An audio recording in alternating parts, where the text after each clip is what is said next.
The blogosphere is abuzz over a video about two bears arguing over whether the Avos, the biblical patriarchs, observed all of the commandments. The net result of the video is that the bear who holds that the Avos kept all of the mitzvos looks foolish. I found this video funny but offensive and unproductive. Let me explain why. The mark of a sophisticated thinker is understanding the views of people with whom he disagrees. You do not have the right to reject an opinion until you understand it.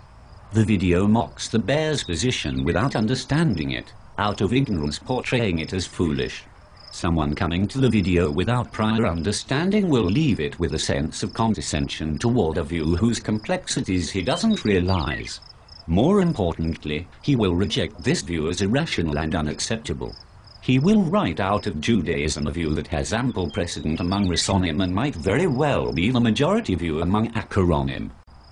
The view that the Avos observed all of the mitzvos occupies a hallowed place in Jewish tradition, with Rashi in particular adopting it. For example, see Rashi to Genesis 19-3 that the Lot served the angels Matzah because it was Pesach. Someone who mocked this position mocks Rashi. Think about what that says about you. However, it is not just Rashi. Rambam asks questions on the view that the Avos kept the mitzvos. For example, how could Jacob marry two sisters? Unlike the bear in the video, Rambam does not dismiss the view as foolishness. He instead answers it. Only then does he offer an alternative explanation of the text. The Rashba and Radbas both write responsa defending the view that the Avos kept the mitzvos. Rabbi Eliyahu Mizrachi and Rabbi Mordecai Yeshiva, in their super commentaries to Rashi, go to great lengths to explain the logic and mechanics of the patriarchal observance of mitzvos. And the Meshet Chokmah consistently explains nuances of patriarchal behavior based on this concept. Those who believe that the Avos kept all the mitzvos mean it in the same way that we keep all the mitzvos. No single person can keep them all. It is logically impossible for someone to be a Kohen, a Levite and an Israelite, a king, a judge and a priest, a man and a woman, etc. He keeps all the mitzvos theoretically possible. Exactly what that entails is debated by the commentaries, with some brilliant and fascinating suggestions along the way. Shall we cross out all of these commentaries? Shall we throw them into the garbage? The argument on behalf of Rabbi Nathan Slifkin was the exact opposite, to keep the canon open to authentic views. Are we now closing our minds and rejecting Rishonim and Acharonim? In 1727, not long after Rabbi Judah Rosen's death, his Halakhic Midrashic essays on the Torah were posthumously published in a book titled Parashas Derekim.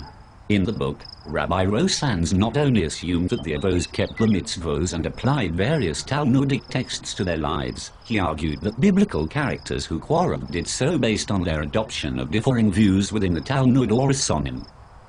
The way I understand his approach is that the Torah encompasses multiple views.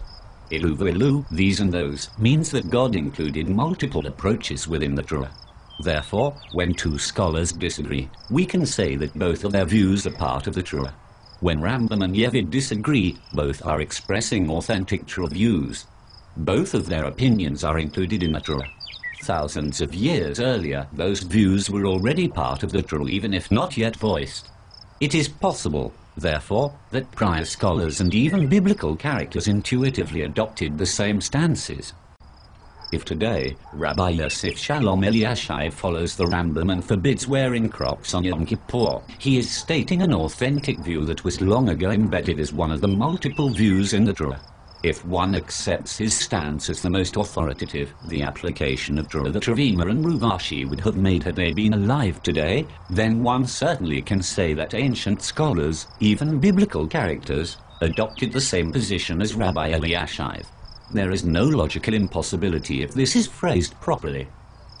From what I have been told, I tried unsuccessfully to find a record of this. A controversy ensued upon the publication of the Parashas Derekim, with some rabbis denouncing the book as ahistorical and others defending it. The debate is reminiscent of this video's implications, except that over 250 years have passed and Parashas Derekim has attained a respected place in Jewish literature. It is not only quoted in biblical commentaries but also in halakhic treatises.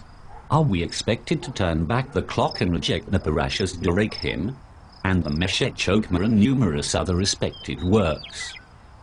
I cannot speak for modern orthodoxy in general, but my bookshelf has space for those who assert that the Avos kept the mitzvos and those who do not. If the Rambam can quote both views, so can I.